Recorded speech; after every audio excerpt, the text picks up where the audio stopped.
खबर गोंडा जिले से है। कर्नलगंज थाना क्षेत्र के अंतर्गत सुदईपुरवा गांव में जमीनी विवाद को लेकर हुई हाईकोर्ट के वरिष्ठ अधिवक्ता सुभाष चंद्र मिश्रा की हत्या के इलाके में शोर और आक्रोश का माहौल है। घटना की जानकारी मिलने पर समाजवादी पार्टी के प्रदेश सचिव दिग्विजय सिंह व सपा नेता तारा सिंह यादव ने पीड़ित परिवार से मुलाकात कर उनका हालचाल जाना और गहरी शोक संवेदना व्यक्त की।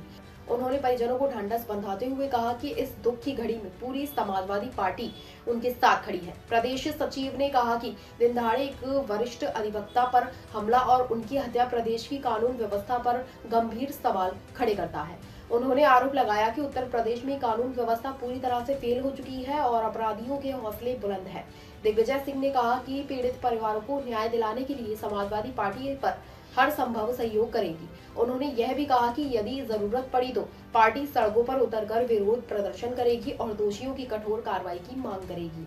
उन्होंने प्रशासन से मांग की कि मामले की निष्पक्ष और त्वरित कार्रवाई कर दोषियों के खिलाफ कड़ी कार्रवाई की जाए ताकि पीड़ित परिवार को न्याय मिल सके। तरीके से कानून व्यवस्था फेल है।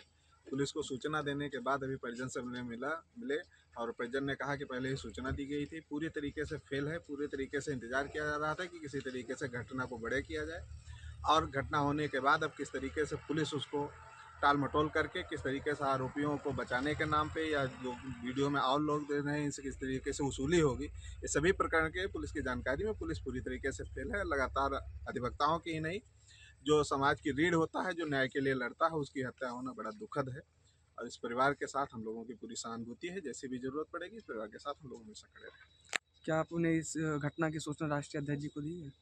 राष्ट्रीय अध्यक्ष जी को सूचना हुई है, हम लोगों ने नहीं दी है, लेकिन सूचना राष्ट्रीय अध्यक्ष जी को हो गई है और पूरी समाजवादी पार्टी पीड़ित परिवार के साथ हमेशा खड़ी रहेगी। जिस भी ज़रूरत परिवार समझेगा, जहाँ भी हम लोगों की ज़रूरत समझेगा, उस सभी ज़रूरतों को हम लोग पूरा करने के लिए हमेशा तत्पर रहेंगे। और अधिवक्ता परिवार के साथ ये हत्या हुई है, कानून की हत्या है एक तरीके से। जिस तरीके से लाठी डंडे से पुलिस कोतवाली से चंद मिनट की दूरी पर जिस तरीके की घटना हुई, सूचना के बाद इस तरीके की घटना हो गई जो जमीन विवादित थी, दो पक्ष आमने सामने थे। निश्चित तौर पर अगर पुलिस थोड़ी सी तत्परता बरती तो यह घटना टाली जा सकती थी, यह घटना नहीं होती। ये बड़ी ही दुर्भाग्यपूर्ण है और पूरे तरीके से पुलिस की फेलियरिटी है। पूरे प्रदेश में ही प्रशासन की यही फेलियरिटी। कानून व्यवस्था को लेकर क्या कहेंगे? कानून व्यवस्था बिल्कुल फेल है। इस तरीके की सूचना देने के बाद अगर पीट कर हत्या हो जाए, बाय द वे कहीं आर्म फायरिंग हो जाती रास्ते में तो दूसरी बात थी। जिस तरीके से पीट के हत्या हो गई, ये पूरी तरीके से कानून व्यवस्था पूरे प्रदेश में फेल है। कहीं से कोई भी व्यक्ति सुरक्षित नहीं है। ठीक।